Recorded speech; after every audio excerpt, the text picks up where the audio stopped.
I was in New Orleans when you debuted the night after WrestleMania 30. Yeah. And it was such a huge moment because not only were you debuting, you were winning the women's title. When you look back on it now, like how soon did you find out that was what you were going to be doing? How did you process that? And yeah, well, I think I've told this story a lot because that's how I got told about the movie too, and it was by Dwayne. And he had texted me and he said that he wanted to speak to me, so I went to go see him, and he was like, okay, like I was just in the writer's room and you're gonna be debuting tomorrow and you're gonna be winning the Divas Championship. And I was just like, what? Then he told me about the movie, and again I was just like, what? And I just started crying aggressively, snot bubbles everywhere, eyelashes on my forehead. I was like, I'm just so emotional. But he was like, and by the way, you can't tell anyone about it. So I was like, okay. So I leave, and then I bump into Tamina because she was about to go in to see him, and she was like, what are you doing in there? And I'm like crying. I'm just like, I'm just a really big fan of Dwayne. I don't know. So I was just, and then I had to try and process that, and I'm like, no, we'll see, we'll wait, because that's how my family taught me, like, don't get your hopes up too much. Just wait until something, like, it's definitely happening, especially in WWE. Like being in FCW, like it was, or NXT, like they'll tell you, okay, you're up, and things change like that, you know? So then the doors were about to open on Raw, and I still didn't get told anything. And then it was like 5 minutes till doors, and then Fit Finlay comes up to me and pulls me aside. He was like, okay, you and AJ, this is completely like kayfabe. We're gonna take you aside. We're gonna take you aside somewhere secret, and you're gonna win the Divas Championship. And I was like, oh my God, it's freaking true. It's true. So I started crying my eyes out, and then they were like, you got this promo, you have this, and I'm like, all right, let's do it. I completely lost my voice, and I was just so nervous, but I was 21 years old.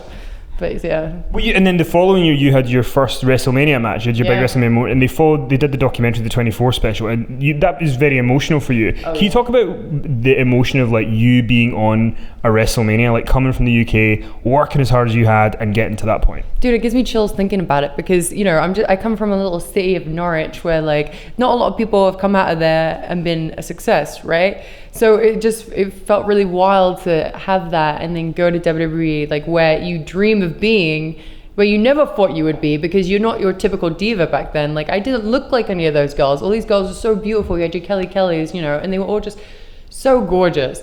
And then you had me, like this scruffy little pale goth that comes in with piercings and stuff like that, who doesn't even know how to brush her hair, still doesn't know how to brush her hair. But apparently people like it. They liked it. But yeah, to get that WrestleMania moment too was wonderful. It was insane. Like it's still surreal when I think back. I always forget the stuff that I've done, and then when I think about it, I'm like, damn, I did some things. That's really cool.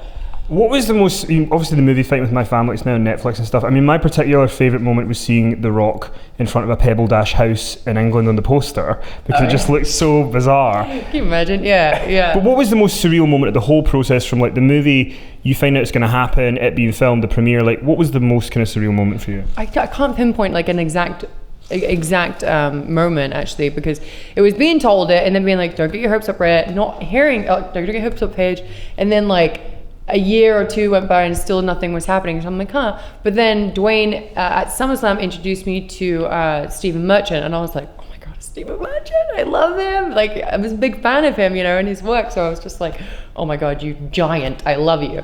And it was surreal to talk to Stephen Merchant every day, because he wanted to know everything, like tiniest detail. He went to NXT, he went to my house, he went and stayed with my family in that little council house. Like he did everything. And then with my family and stuff like that, you know how they are. They're like very like, they're crazy. So he was like, the script wrote itself when it comes to your parents. I just followed them around with a notepad constantly, but that was surreal. And then him showing me the movie, like when it was finally done, and then I just couldn't get through it because I was crying so much. And then being able to, there was just so many different moments, and then going to Sundance, and then movie fairs, and then being #1 in the UK, you're just like, what is happening? Like people get biopics when they die, and I'm alive watching myself. This is weird. And I was sitting next to Florence at Sundance, and she was just like, any moment she was like, obviously on screen, she just kept looking at me, and then she was like sinking further and further into a chair, and I'm like, you're doing so good. You're playing me so good. Just like, but you're not dead, so this is weird. It was two very quick last questions. I do want to, I probably know the answer to this, but I do want to address it. So there's been rumours that you might come back one day, might have another match. Yeah, people are asking Triple H, people are asking everybody. Can you kind of set the record straight on, do you think it is one day a possibility, or have you closed the door? I think it is always a possibility one day. I mean, you can never say never, but it's not going to be anytime soon. that's mostly all I can say about it. It's really hard because I just had a neck surgery in August, but my neck is just getting healthier quicker the second time around, which is crazy. Like, I feel absolutely fantastic. So we'll see where it goes. And then the last thing is, you mentioned Paul Heyman earlier on, and he's over the recent years, taken a lot to kind of speak to younger talent, get to them. What is your favourite Paul Heyman story? Paul Heyman, I don't have any like really funny Paul Heyman stories. He's just always been a complete gentleman to me, and he's always just been.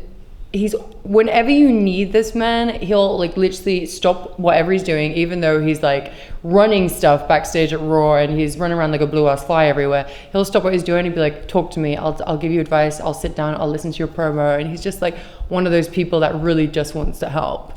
So, but I don't have anything funny to say about him. He's just a wonderful person. He calls me Sugar. I don't know. And I call him Spice. I don't know. That's all I got. And he manages Brock Lesnar. Is Brock Lesnar as scary as people think he is? No. He's scary. He's definitely scary when you first meet him. He's an intimidating man, for sure. He's massive. But like once you get to know him, he's also very sweet. So like if I wanted advice too from him, I could go to him and he'd be like, yeah, sure, I'll give it to you. He's really wonderful too.